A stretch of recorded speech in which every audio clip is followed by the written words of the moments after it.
Linda Ronstadt was on Good Morning America on September 16th, 2013.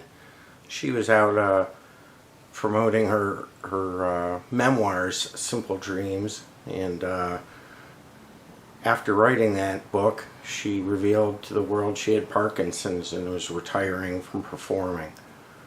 And you can see that she wasn't the most comfortable interview that day. I mean, you know, when Robin Roberts asked her how she was doing, I think she said, okay. And understandable. It had to be really, really hard to go out and have that kind of probably bow out promotional tour feeling going on. So check out this, one of the later interviews I've ever seen with Linda Ronstadt from Good Morning America. She has been called the first rock of diva. Not this woman right here. We're talking about Linda Ronstadt. She has sold millions of records, 11 Grammys, traveled the world in an incredible career spanning 4 decades. But now the legendary singer is facing a new and far more daunting challenge.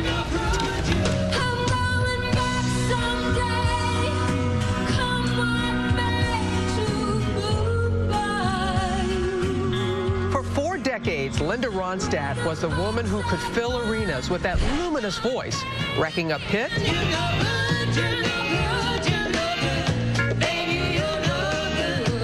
upon hit.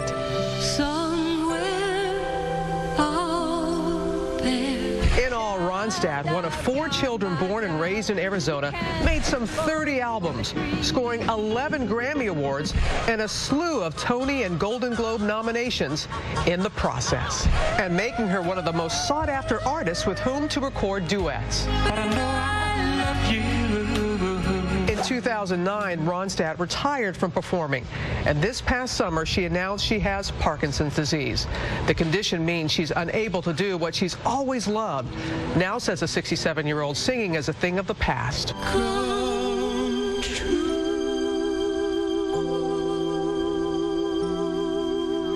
So many different things in me. I am enjoying talking to this woman right now. We're thrilled to welcome the one and only Linda Ronstadt. Yes! She has just written, it is a beautiful book, Simple Dreams, a musical memoir which chronicles her life and times during rock's heyday. Hey there. How are you? How's the day going? Yeah? Pretty good. Yeah? Yeah, well, it's when you walked in this room, this studio, it just lit up. I'm almost through your book. It's beautifully written, as I said, and the way you talk about your siblings, your mother, music was just always a part of your house. Music was there. You know, I always say that we are, in this era, we delegate music and dancing to professionals, and it's a shame. We should all be doing our own singing, our own dancing. You don't have to be famous. You don't have to perform on the stage. We have music to, you know, to process our feelings and to help us work our lives out and help us with something that's a hard task to do. Yeah. And everybody should have their own music. And yes, and it is your own music, whether it's in the shower or whatnot, and it's a soundtrack of our lives. If nothing else, get in a choir. I preach choirs. I think they're so important. Oh, I bet you do. Why now? Why did you decide to write this book now? Well, I got a call from a publishing company. They said they didn't have to have a kiss and tell book. I said, fine, I'm your girl. You know, I never thought about writing. I didn't keep a diary. I never kept a journal. But I thought that if I could get my story down, and a lot of other people had written about me, about how I felt and what I thought and what I did, and so much it was inaccurate, I thought, well, I want to have the last word. And Simple Dreams, I mean, your life was anything but simple, but yet I love the title of it. Well, the dream was fairly simple. I wanted to sing. When I was a little girl, I didn't want to be famous. I didn't want to be a star. I didn't think of any of that stuff. I just wanted to sing. I loved to sing. And I wanted to have a job singing, so I didn't have to have a job doing something else, and I could spend all my time singing. Because in order to get good, you really have to spend 6 or 8 hours a day doing it. I mean, honestly, if you're a cello player or a violin player or a singer, you have to spend hours and hours and hours and hours, day after day, year after year.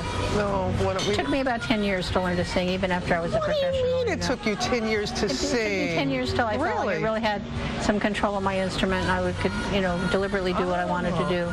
Well, I think about what it must have been like for you, and you wrote about it, in the heyday in LA, and the different artists that you Well, they were just my friends. They weren't famous. Nobody knew who they were at that point. They were just people we all hung out with, And they turned out to be all these great writers, like Jackson Brown is just an incredible songwriter, J.D. Souther, Warren Zevon, you know, they were just my James pals. Taylor, you know, just hanging out, just, you know. They were just buddies. Just you know? jamming like that. But I love how you talk about them. And one thing that is not in the book, and people have to realize, you don't talk about Parkinson's disease because you didn't find out until you were doing the acknowledgments. Yeah, I didn't have a confirmed diagnosis. I was kind of working on the acknowledgments, and I went to a neurologist and said, oh, I think you have this. But he actually said it to me in a way where I said, he knows I have this, you know. But they can't tell you. They have to wait for 6 months to confirm it. And how is life for you now? Well, it's different. You know, it's a very different process. But you know, you just figure someone's going to get you. I'm 67. You know that I got this far. You know, I think I'm lucky, and I've had a good long life. And someone's, you know, I'm going to get you. And you've added such richness to all of our lives, Linda. You know, and thinking of your music, what do you think your message is now, where you are in your life, and people picking up and reading about your life story? Well, I think, you know, I always say when young singers come to ask me what to do, I say be prepared, read as widely as you can, go to museums, look at visual art, look at every kind of art, listen to every different kind of music, because everything you listen to, everything you see, everything you hear is going to affect what your art is. I just can't help. We're just sitting here. We've been looking and listening to you all morning long. Oh, the midnight special. that takes us back. Linda, thank you for sharing. Thank you for sharing. Thank you for having me. Yeah. I appreciate it. It's a beautiful read, and you really, it's your story, and you've told it so incredibly well, and it's still. Wrote it in my bed on my laptop. Well, we wish you all the very best going forward, and you're always welcomed here. Linda's memoir, Simple Dreams, available in stores right now. Great to see you.